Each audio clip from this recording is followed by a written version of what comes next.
It permits me to interrupt you there. What has California done? I mean, what we see is that it looks like you can't even do much. A lot of state governors complain that the resources in their states is not even for them to harness. It is for the federal government to harness. And when we talk about these things, I mean, you've seen how land matters have gone in the Land Use Act has gone in the National Assembly. You've also seen how resource control continues to be a very hot button topic in the National Assembly. I agree. You also totally. talk about fiscal federalism. These are we issues agree. That's what I'm trying to tell you, that we will achieve that, not necessarily by going to the regional setup. We can still alter our constitution to give more powers to the state. Is the National Assembly able? That's the question. Is the National Assembly willing and able to tackle these issues satisfactorily to the benefit of all of these groups that are agitating? Definitely. That's why I said, as long as it is the interest of the stakeholders and the Nigerian citizens, that is their own aspiration, the National Assembly is there to pursue it. And that's why you see devolution of powers, decentralization. There are certain things that we feel like, I gave you the example of the education. If we feel the resource control is being controlled by the federal government, we will restructure our to see that, okay, look, mineral resources, be it oil, be it minerals like, you know, tin, gold, whatever, uranium. If there's a concentration in a state, we do it in such a way that we empower the state. As I'm talking to you now, Lagos as a state, commercially is viable. They are generating a lot of billions more than the federal allocation. So that we make state to become viable. There are states that are viable in agriculture. For instance now, without the regional issue, Lagos and Kebbi State, this is northwest, that is southwest. They are collaborating and producing rice. Worst of Gombe, collaborating with Ebony in a matter of interest. We will restructure. What I'm trying to say is that we don't have to go back to analog age, 1963, to copy it. This thing is still doable in this 20th century. That's what I'm talking. But why would the debate not be allowed to take place, for instance? I mean, what is wrong with that? I mean, isn't it supposed to be a debate where people weigh the merits and demerits of, you know, going back to a 1963 constitution, for instance? You see, Mr. President, I think when he returned from his medical vacation, in one of the speeches, one of the things that captured is that everybody has the right to agitate for restructure, but we have an instrument vested in the National Assembly and the Federal Executive Council. What that means, the federal people can coerce the Federal Executive Council to collect such agitations, put them together, as long as it is brought, presented to the National Assembly. That is one way. I think it's the National Council of State. National Council of State, let me, sorry, very good, I took that correction. The National Council of State, you see, which comprises the state governors. The state governors have the concession of their local government if it is properly put in place anyway. So let them collect all these agitations. As long as the federal, do you call it? The National Council of State. National Council of State has put it together, articulated, and lay it on the National Assembly. It is our duty to look into the agitation and the grievances so that we'll alter, we amend all these laws that we feel are bogus and they are constituting a bottleneck to our development, or giving individual level, especially the state. We give more powers to the state. In fact, in the United States, more powers are vested in the local government. So if we have these three levels, why can't we empower? As I'm talking to you now, the local government are nothing. The state government don't even allow them to participate. You're supposed to have their own, what do you call it, their own parliament, with the speaker, the councillors and everything as members, so that they debate, but they don't do, the state governors don't allow them to do that. Is it a situation that worries the National Assembly? Okay, I'm giving you, this is one level.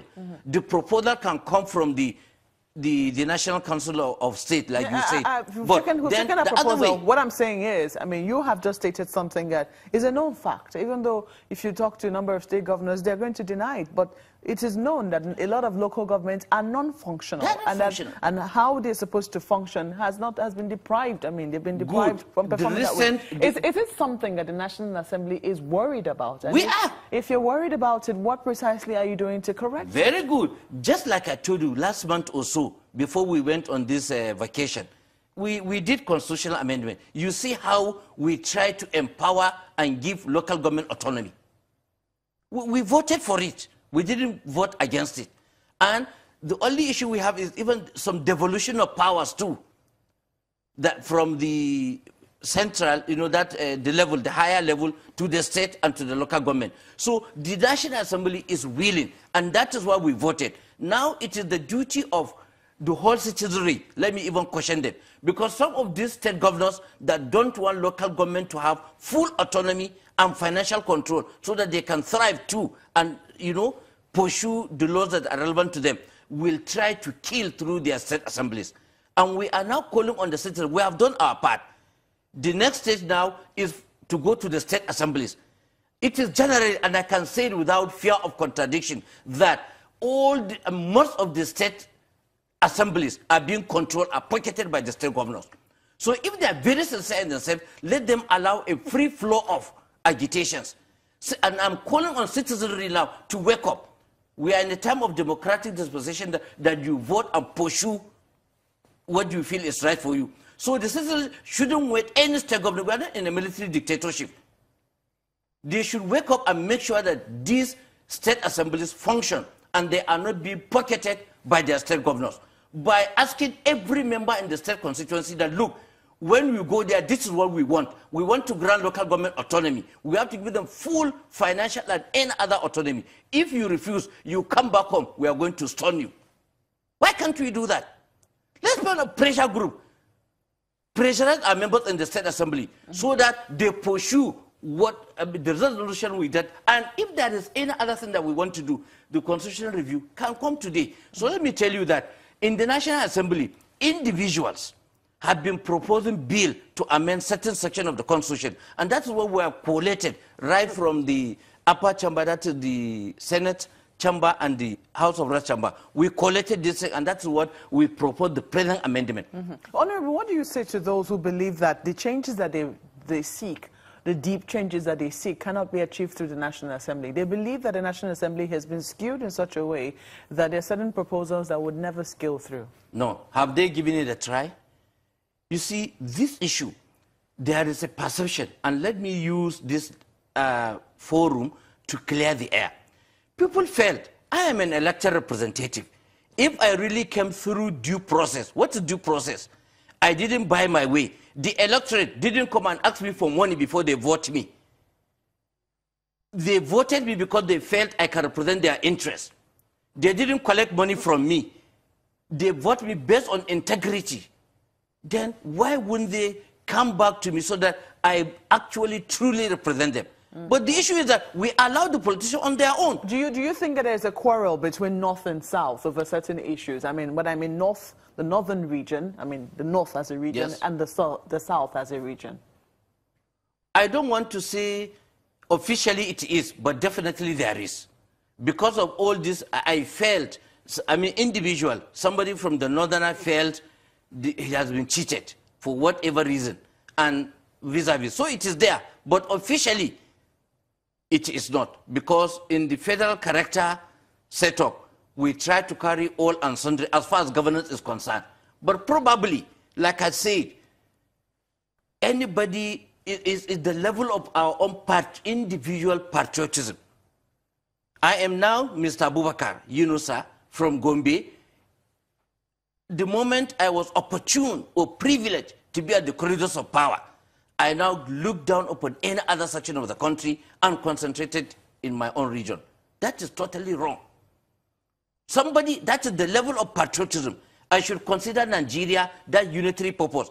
As it is in Gombe, it should be in Ebonyi, it should be in Ikiti. I don't know whether you get the point. So the issue is, we have to do a kind of a radical reorientation of our sight and our thinking about governance. I just saw one person, sorry, I don't want to be sentimental, but a kind of a posting. Somebody posted a road in the, I think it's in the southeast, a road that when our son was there, he didn't do it. And a northerner came, talking of the present regime, they have done the road. That is sentimental. But that is what is supposed to be done.